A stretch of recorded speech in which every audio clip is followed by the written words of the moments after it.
Salut tout le monde, bienvenue à l'épisode 2 de La quête élusive.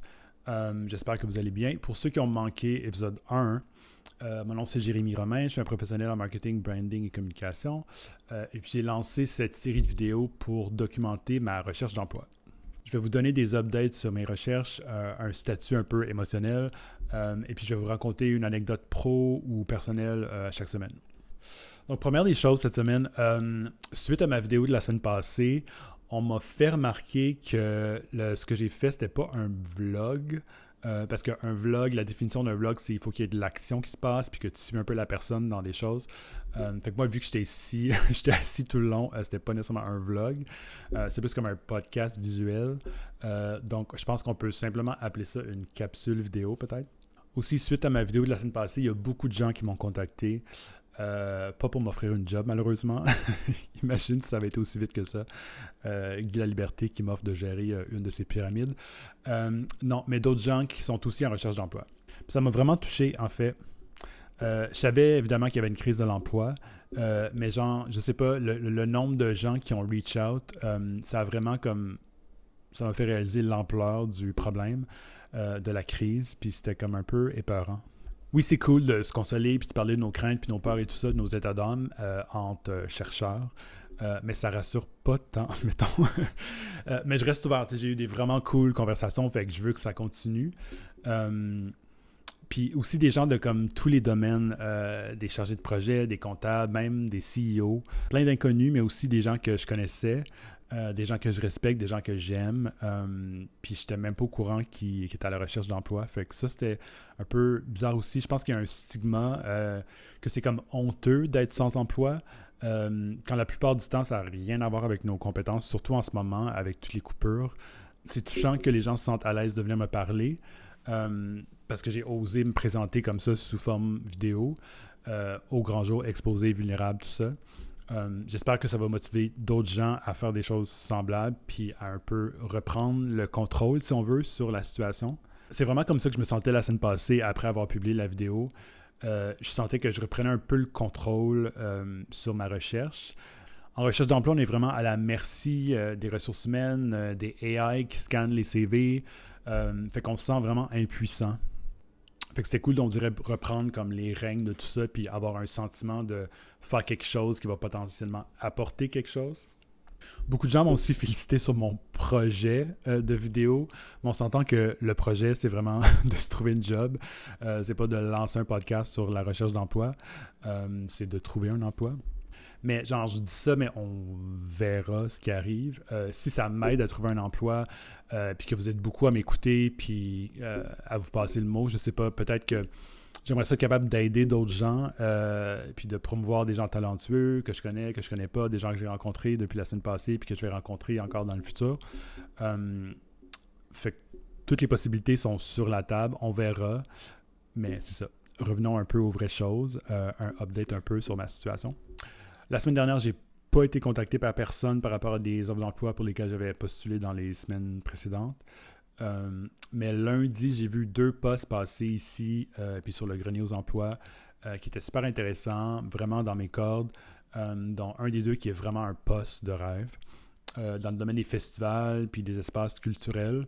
C'est ça, j'ai dit aussi la semaine passée que j'allais vous updater, en restant un peu vague, puis en nommant pas directement les compagnies puis les gens. Je vais suivre ça, je vais continuer à faire ça pour l'instant. Je sais pas si ça aiderait si je callais out les entreprises, puis au cas où quelqu'un qui m'écoute connaîtrait des gens là-bas qui pourraient, mais je sais pas. Je pense que ça devient un peu touché, puis ça devient un peu trop spécifique, trop pas personnel, mais je sais pas. Pour l'instant, je vais pas faire ça. Surtout qu'on doit pas mal être beaucoup de nous à avoir postulé pour les mêmes postes. Fait que, je sais pas. Ceux qui savent, ceux qui peuvent deviner c'était quoi, ben voilà. Sinon, too bad. Évidemment, c'est frustrant ici quand on voit les genre over 100 people applied. Mon LinkedIn est en anglais. Mais bon, pour avoir été du côté employeur, j'ai engagé peut-être une vingtaine, une trentaine de gens dans ma carrière. Je sais très bien que la moitié, souvent même 70-75% de ces applicants-là, ils fit zéro les critères puis ils vont être éliminés tout de suite. Fait que ça, pour ceux qui ne le savent pas, sachez-le. découragez-vous pas. Si vous voyez quelque chose, qu'il y a des milliers de personnes qui ont appliqué, mais que vous fitez les critères, vous allez sûrement avoir au moins quelques secondes de l'attention des RH. Sur Grenier, c'est cool parce qu'on ne voit pas combien de gens qui ont appliqué, mais des fois, j'aimerais savoir quand même. Je me suis abonné aussi à LinkedIn Premium au mois de janvier pour essayer ça. Puis honnêtement, à part avoir la possibilité d'envoyer des messages privés à des gens pour lesquels tu n'es pas connecté, je ne voyais pas vraiment l'ajout. Il y a comme un AI qui t'aide à déterminer si tu es un bon candidat pour chaque offre d'emploi que tu regardes. Mais genre, je sais pas, je me fierais pas juste à ça. Il y a sûrement des fonctionnalités que j'ai même pas eu le temps de découvrir, là, mais c'était vraiment cool de pouvoir envoyer un message perso au hiring manager après avoir postulé pour quelque chose, mais malheureusement, c'est rare que ces gens-là répondent. Je trouve ça plate, à moins que littéralement tout le monde fasse ça.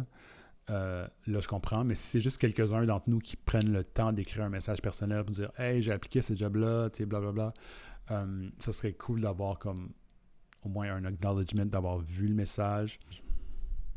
Fait que, outre ces 2 postes-là de lundi, il n'y avait pas grand-chose d'intéressant cette semaine. Rendu à ce stade-ci, j'applique plus pour des niaiseries qui ne m'intéressent pas vraiment. J'ai un emploi en ce moment, fait que je veux pas faire juste un move latéral pour quelque chose d'autre qui n'est pas le fun. Je cherche vraiment comme la perle rare, puis je suis convaincu que ça existe. Mais ça va peut-être être la perle rare qui va me trouver moi et non l'inverse, d'où l'existence de ces capsules. Pour un recap un peu de ce que je cherche, pour ceux qui n'étaient pas là la semaine dernière, un rôle de leadership, quelque chose de créatif dans les arts, le cinéma, l'événementiel, ou même chargé d'un brand pour une agence créative, travailler non pas pour les clients de l'agence, mais pour l'agence elle-même. Je trouve ça super intéressant. J'ai appliqué pour 2 postes l'an dernier que c'était un peu ça le rôle, puis c'était vraiment cool, ça a failli marcher. Développer le storytelling, l'image de marque autour de la compagnie qui offre ses services. Avoir à vendre le travail que l'agence fait. Je trouve ça super intéressant. J'adore le branding, les marques. C'est un peu ma force, le storytelling puis le branding. J'ai lu un livre la semaine dernière qui s'appelle The Siren's Call de Chris Hayes. C'est à propos de l'économie de l'attention. Puis évidemment, ça parle beaucoup des réseaux sociaux, puis nos selles, ce que ça fait à nos cerveaux. Mais aussi la différence entre la connexion et l'attention. J'ai trouvé ça super intéressant. C'est que la majorité des gens pensent qu'ils connectent avec les gens sur les réseaux sociaux, mais c'est pas vraiment ça. Ils reçoivent juste de l'attention. Il n'y a pas de réelle connexion. Je me reconnais un peu là-dedans quand je reçois de l'attention pour des choses que je publie, comme une selfie ou peu importe. Je trouve toujours ça un peu vide. C'est comme si ça avait comme pas d'intérêt. Mais si ça inspire quelque chose de plus deep, une vraie conversation, c'est ça qui est plus valorisant. Fait que ça, c'est plus connexion que attention. Fait que je te suggère fortement, c'est écrit par Chris Hayes, qui est un animateur, un journaliste sur MSNBC. Côté feeling puis mental health, si on veut, j'ai eu des semaines plus dark que la semaine passée. Même si toute cette histoire de tarifs avec Trump, ça n'inspire pas confiance, mais ben, je pense que ça va juste empirer la crise de l'emploi. Malheureusement, ça me stresse et ça me crée beaucoup d'anxiété. Mais en même temps, je ne suis pas capable de juste me mettre la tête dans le sable puis comme faire semblant que ça n'arrive pas. J'ai CNN allumé chez nous à longueur de journée. D'habitude, être bien informé comme ça me rassure. Mais en ce moment, c'est pas le cas. Mais bon. J'envie aussi des fois les gens qui peuvent juste comme check out de l'actualité puis vivre leur petite vie, aller travailler, manger, regarder Netflix, dormir, sans s'intéresser un peu à ce qui se passe dans le monde. J'avoue que des fois c'est too much puis des fois il faut prendre des breaks pour notre santé mentale. Mais je pense que vivre dans l'innocence, c'est pas mieux non plus. Comme je vous disais tantôt, le outpouring d'amour puis de compassion que j'ai reçu depuis la semaine dernière, ça m'a vraiment aidé à ne pas me sentir seul dans tout ça la semaine passée. Mais ça a aussi rendu un peu plus tangible la gravité de la situation. Là. Mais comme je disais la semaine passée, j'essaie de garder espoir. J'ai l'impression d'avoir pris la situation en main. Je fais des choses pour avoir le sentiment que les choses avancent. C'est inspirant, c'est motivant. Je pense que l'idée de se mettre de l'avant puis de miser sur soi, ça empower aussi pas mal. On sait de nos jours, ils disent que les gens engagent des personnes et non des CV. Fait que voilà. Mais pour moi, pour quelqu'un en marketing, la chose que j'aille le plus, c'est parler de moi. Me marketer moi-même, me vendre si on veut. J'ai beaucoup plus de facilité à marketer un produit, un événement ou un service. J'haïs ça quand c'est comme à propos de moi. Peut-être que c'est quelque chose qui transparaît en entrevue puis que ça ne m'aide pas, je sais pas. Mais je pense que ces capsules vidéo-là vont peut-être m'aider un peu à dealer avec ça ou du moins être un ajout pour les gens qui me passent en entrevue, puis qui peuvent venir écouter ça après, puis voir un peu ce que j'ai l'air sans l'espèce de pression d'une entrevue. C'est un peu drôle, au début de l'année, j'étais vraiment depressed dans le temps des fêtes. Je me disais, bon, le retour à la routine plate après les fêtes. Puis le mois de janvier, février, c'est pas vraiment des bons mois en recherche d'emploi. Fait que c'était un peu dark aussi. Mais une des choses qui m'a vraiment donné de l'espoir, bizarrement, c'est l'astrologie. Je crois vraiment pas à ça normalement. Je pense que c'est à cause que ma meilleure amie d'enfance puis moi, on avait le même signe astrologique. Nos fêtes, c'était exactement une semaine entre les deux. Fait que c'était comme impossible que les mêmes choses se passent pour elle et moi. Fait que à cause de ça, je croyais pas à l'astrologie. Mais justement, c'est elle qui m'a texté durant les fêtes, puis elle m'a dit genre, c'est notre année. Puis j'étais comme, OK, qu'est-ce que tu veux dire? Qu'est-ce que tu veux dire, c'est notre année?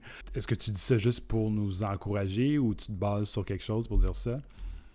Puis elle était comme, non, non, non, c'est notre année. Les Sagittaires, apparemment, 2025, c'est notre année. Fait que j'ai fait comme, OK, ouais. Fait que j'ai investigué un peu plus. Effectivement, les astres prédisent que c'est notre année. J'ai trouvé des astrologues aussi sur YouTube qui font des vidéos de genre 1 heure pour chaque signe astrologique à chaque semaine. Puis en début d'année, ils ont fait comme une espèce de grosse prédiction pour l'année 2025 au complet. Puis c'était bizarrement très encourageant. Il y a plein de choses que je voulais qui arrivent, qui faisaient du sens un peu avec leur timeline. Genre fin janvier, commencer une nouvelle job. Février, grosse rentrée d'argent. Avril, réévaluation des décisions prises en janvier. Genre la nouvelle job, c'est-tu vraiment quelque chose que tu veux? Tu l'as-tu pris pour les bonnes raisons? Si oui, fonce. Sinon, retourne en recherche. Il disait même qu'au mois de septembre, ma vie privée allait devenir publique. Puis je travaille en ce moment sur un one-man show basé sur ma vie, puis sur un livre que j'ai écrit. Puis j'aimerais monter ça au mois de septembre-octobre, fait que ça fait un peu du sens que certains de mes choses privées deviennent publiques. Mais bon, on est au mois de mars, puis rien de ce qui était censé se passer au mois de janvier-février s'est passé. Fait que je pense que c'était un peu de la bullshit. Mais pendant quelques semaines au début de l'année, ça m'a comme aidé à commencer l'année du bon pied avec comme de l'espoir, puis de dire comme « c'est mon année, ça va se passer ». Mais bon. Puis là, je sais que la semaine passée, je vous avais promis de vous parler d'un gros projet que j'avais lancé quand j'avais 12 ans. Mais là, j'ai l'impression que cette vidéo-là est déjà trop longue, fait que je vais peut-être garder ça pour la semaine prochaine. Mais j'ai fait une publication en forme de texte cette semaine là-dessus, fait que si vous êtes intéressé, vous pouvez aller lire ça. Sinon, je vais vous en parler de vive voix la semaine prochaine. Sinon, merci de m'avoir écouté encore. Bon courage à tous ceux qui sont dans la même situation en recherche d'emploi. Je pense beaucoup à vous. Il y en a qui sont dans des pires situations que moi. Puis n'hésitez pas si vous avez besoin de jaser. Sinon, on se voit la semaine prochaine. Bye, merci.